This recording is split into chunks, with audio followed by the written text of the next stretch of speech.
We now know that the federal criminal trial involving Donald Trump's mishandling of classified documents is set for May 20th of 2024, which is smack in the middle of Super Tuesday and the Republican National Convention, meaning when that trial begins, Trump may be the presumptive Republican nominee for the 2024 presidential race.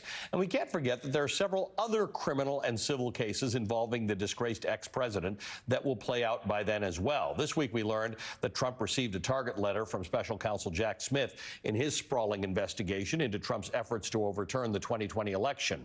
Now, that's separate from Jack Smith's other criminal investigation, which I just mentioned, into Trump's mishandling of classified documents. In that case, he's been indicted on 37 felony counts, which include willful retention of documents, conspiracy to obstruct justice, and making false statements, among others.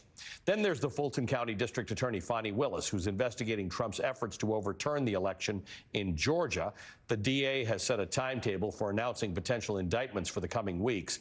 In New York City, Trump faces a trial early next year in a 34-count felony indictment over a hush money payment scheme, which involved falsifying business records during the 2016 election.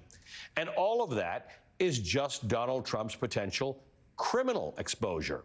He's also facing multiple civil litigations.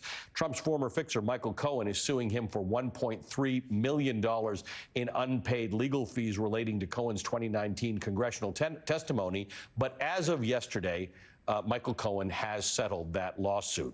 There's also the civil lawsuit against Trump, the Trump Organization, and 3 of his eldest children in New York State. The lawsuit filed by New York Attorney General Letitia James claims that Trump committed fraud by inflating his net worth by billions of dollars.